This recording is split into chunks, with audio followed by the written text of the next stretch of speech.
राशि एक बार फिर से आपके सामने मौजूद हूँ एक एक्सक्लूसिव रिपोर्ट लेकर। दोस्तों, आपको क्या लगता है, जैसे जैसे साल, दिन, महीने, हफ्ते बीतते जा रहे हैं, वैसे वैसे टेक्नोलॉजी का इस्तेमाल अधिक होने लगा है। मानव श्रम को कम इस्तेमाल किया जाने लगा है।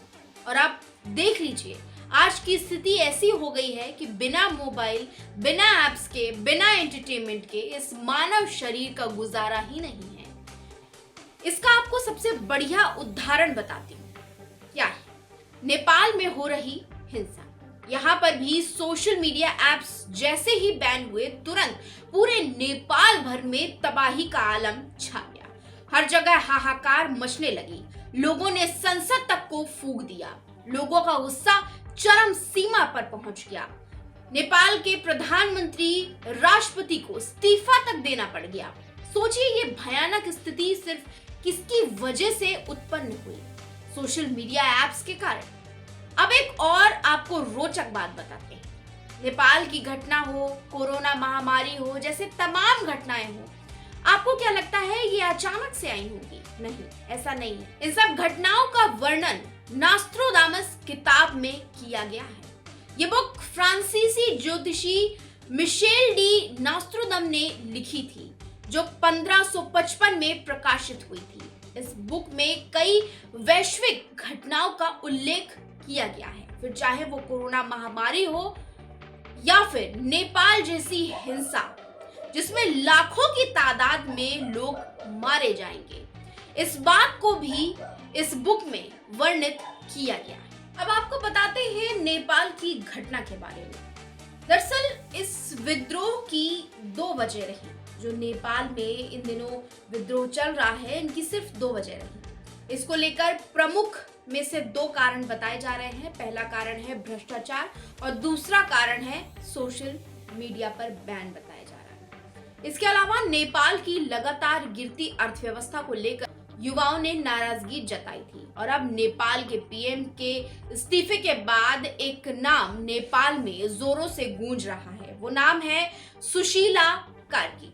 अब जरा इनके बारे में जान लेते हैं। सुशीला का जन्म 7 जून 1952 को विराटनगर, नेपाल में हुआ था और इन्होंने बीएचयू से डिग्री ली।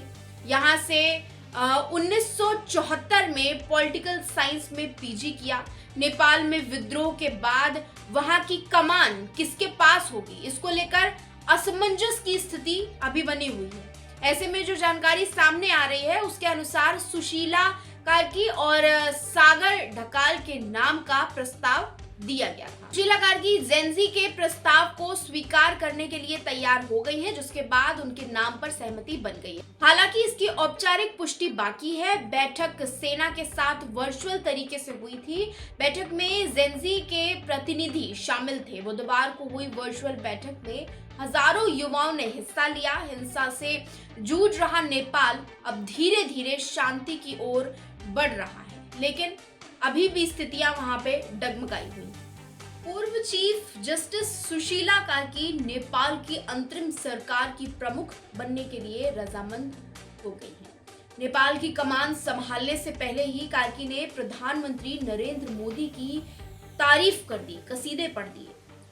कार्की ने कहा कि मैं मोदी जी को नमस्कार करती हूँ, मुझ पर मोदी जी का बहुत अच्छा प्रभाव है। उन्होंने एक इंटरव्यू के दौरान कहा कि वो इस जिम्मेदारी के लिए तैयार है। नेपाल में हालिया मूवमेंट की अगुवाई में रहे जेनजी ग्रुप ने मुझ पर विश्वास जताया है। मैं भले ही छोटी अवधि के लिए, लेकिन सरकार की अगुवाई करूँ। उन्होंने कहा कि मेरी पहली प्राथमिकता उन लोगों का सम्मान करने की होगी जिन्होंने प्रदर्शनों में अपनी जान खोई है। कार्की ने कहा कि हमारा पहला काम प्रोटेस्ट के दौरान मारे गए लोगों के परिवार वालों के लिए कुछ करने का होगा। कार्की ने नेपाल को समर्थन लेकर के कहा है कि भारत की भूमिका की बात करते हुए कि मैं भारत का बहुत सम्मान करती हूँ, उनसे प्यार करती हूँ। मैं मोदी जी की कार्यशैली से प्रभावित हूँ।